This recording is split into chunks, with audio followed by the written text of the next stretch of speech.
আমরা আজকে এই সন্ধ্যায় নবাব স্কুলে একটা অনুষ্ঠান শেষ করে একটা ফেলিসিটেশন ছিল।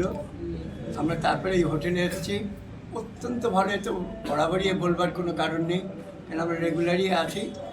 আর সবচেয়ে বড় কথা আছে, যারা সার্ভিস দিয়েছে, খাবারের কোয়ালিটি এবং তার প্রাইস, সবকটা এখানে না আসলে আর এখানে না খেলে পারে তার অভিজ্ঞতার বাইরে থেকে যাবে। সেটা আমি মনে করব যে যারাই অন্তত পক্ষে এটা দেখবেন, রিলাই অনলি, বিশ্বাস রাখবেন, ঠকবেন না কোনো দিন।